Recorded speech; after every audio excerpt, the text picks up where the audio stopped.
ಯಾರು ರೈತರು ಇಲ್ಲ ಪಾಪ ಅವ್ರು ಯಾರು ಮಾರ್ಕೊಳ್ಳಂಗಿಲ್ಲ, ಅವ್ರ ಬದುಕು ಕಟ್ಕೋಬೇಕು, ಅವ್ರ ಕೇನೋ ನೋಡ್ಕೋಬೇಕು.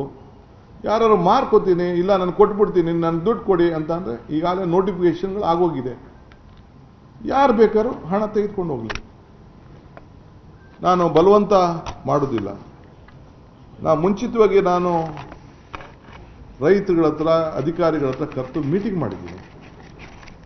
ಅವ್ರು ಘೋಷಣೆ ಮಾಡಿದ್ದೀನಿ 2 ರಿಂದ 2.5 3 ಕೋಟಿ ರೂಪಾಯಿವರೆಗೂ ಕೊಡಬೇಕು ಅಂತ ರಿಕ್ವೆಸ್ಟ್ ಮಾಡ್ತಾರೆ. ಆಗಲಿ ಅಂತ ಹೇಳಿದ್ದೀನಿ. ಯಾರು ಮುಂದೆ ಬರ್ತಾರೋ, ಯಾರು ಬೇಕೋ ಅವ್ರು ತೆಗೆದುಕೊಂಡು ಹೋಗಲಿ, ಯಾರು ಬೇಡ ಬಲವಂತ ಏನಿಲ್ಲ. ಅವ್ರ ಭೂಮಿ ಅವ್ರು ಇಟ್ಕೊಳ್ಳಿ, ಅವ್ರು ಏನು ಬೇಕಾದ್ರೆ. ನಾನು ಹೇಳ್ತೀನಿ ಕೇಳಿ, ಕುಮಾರಣ್ಣ 8,000 ಅಂತ ಹೇಳಿದ್ರು, ನಾನು ಇಲ್ಲ 50% 9,000 ಚಿಲ್ಲರೆ ಕೊಡಬೇಕು ಅಂತೇಳಿ ರೈತರ ಹತ್ರ ಕನ್ವಿನ್ಸ್ ಮಾಡಿ, ಅವ್ರು ಹೇಳ್ದಂಥ ಬೆಲೆನ ನಿಗದಿ ಮಾಡಿ, ಯಾವನೋ ಬಂದವನು ಹಾಕ್ಕೊಳ್ಳಿ ಬಂಡವಾಳ ಅಂತೇಳಿ ಮಾಡಿ ತೀರ್ಮಾನ ಮಾಡಿ ಈಗಾಗಲೇ ದುಡ್ಡುಗಳ ತೆಗೆದುಕೊಂಡು ಹೋಗಿದ್ದಾರೆ. ಸೊ ಯಾರು ಬರ್ತಾರೆ ಅವ್ರಿಗೆ ಸ್ವಯಂ ಇಚ್ಛೆಯಿಂದ ನಾನು ನೈಸ್ದು ಏರ್ಪೋರ್ಟ್ದು ಇರಿಗೇಷನ್ ಎಲ್ಲ ನಾನು ಬೇರೆ ಸಂದರ್ಭದಲ್ಲಿ ನಾನು ಮಾತಾಡ್ತೀನಿ. ಈಗ ಅದೆಲ್ಲ ನಾನು ಮಾತಾಡೋಕೆ ಹೋಗುದಿಲ್ಲ, ಬೇರೆ ವಿಚಾರ. ಇಲ್ಲೇನೆ ಒಟ್ಟು ಯಾರ ಆಸ್ತಿ ಕೂಡ ನಾವು ಬಲವಂತವಾಗಿ ನಾನು ತೆಗೆದುಕೊಳ್ಳುವಂಥ ಅವಶ್ಯಕತೆ ಇಲ್ಲ. ಯಾರು ರೈತರು ಇಲ್ಲ ಪಾಪ ಅವ್ರು ಯಾರು ಮಾರ್ಕೊಳ್ಳಂಗಿಲ್ಲ, ಅವ್ರ ಬದುಕು ಕಟ್ಕೋಬೇಕು, ಅವ್ರ ಕೇನೋ ನೋಡ್ಕೋಬೇಕು.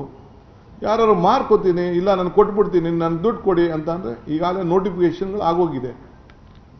ಯಾರು ಬೇಕಾದ್ರೂ ಹಣ ತೆಗೆದುಕೊಂಡು ಹೋಗಲಿ, ನಾನು ಬಲವಂತ ಮಾಡೋದಿಲ್ಲ.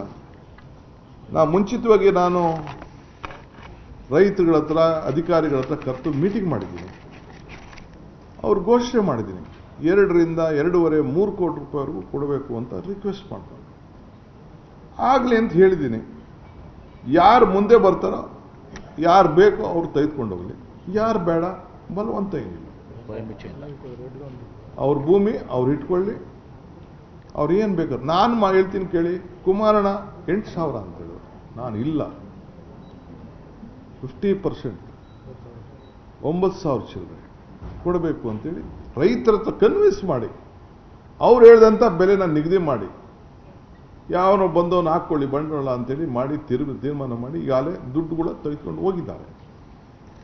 ಸೊ ಯಾರು ಬರ್ತಾರೆ ಅವ್ರಿಗೆ ಸ್ವಯಂ ಇಚ್ಛೆಯಿಂದ ನಾನು ನೈಸ್ದು ಏರ್ಪೋರ್ಟ್ದು ಇರಿಗೇಷನ್ ಎಲ್ಲ ನಾನು ಬೇರೆ ಸಂದರ್ಭದಲ್ಲಿ ನಾನು ಮಾತಾಡ್ತೀನಿ. ಈಗ ಅದೆಲ್ಲ ನಾನು ಮಾತಾಡೋಕೆ ಹೋಗುದಿಲ್ಲ, ಬೇರೆ ವಿಚಾರ. ಇಲ್ಲೇನೆ ಒಟ್ಟು ಯಾರ ಆಸ್ತಿ ಕೂಡ ನಾವು ಬಲವಂತವಾಗಿ ನಾನು ತೆಗೆದುಕೊಳ್ಳುವಂಥ ಅವಶ್ಯಕತೆ ಇಲ್ಲ. ಯಾರು ರೈತರು ಇಲ್ಲ ಪಾಪ ಅವ್ರು ಯಾರು ಮಾರ್ಕೊಳ್ಳಂಗಿಲ್ಲ, ಅವ್ರ ಬದುಕು ಕಟ್ಕೋಬೇಕು, ಅವ್ರ ಕೇನೋ ನೋಡ್ಕೋಬೇಕು. ಯಾರು ಮಾರ್ಕೋತೀನಿ ಇಲ್ಲ ನಾನು ಕೊಟ್ಬಿಡ್ತೀನಿ ನನ್ನ ದುಡ್ಡು ಕೊಡಿ ಅಂತ ಅಂದರೆ ಈಗಾಗಲೇ ನೋಟಿಫಿಕೇಶನ್ಗಳು ಆಗೋಗಿದೆ. ಯಾರು ಬೇಕಾದ್ರೂ ಹಣ ತೆಗೆದುಕೊಂಡು ಹೋಗಲಿ, ನಾನು ಬಲವಂತ ಮಾಡೋದಿಲ್ಲ. ಮುಂಚಿತವಾಗಿ ನಾನು ರೈತರುಗಳ ಹತ್ರ ಅಧಿಕಾರಿಗಳ ಹತ್ರ ಕರೆದು ಮೀಟಿಂಗ್ ಮಾಡಿದ್ದೀನಿ.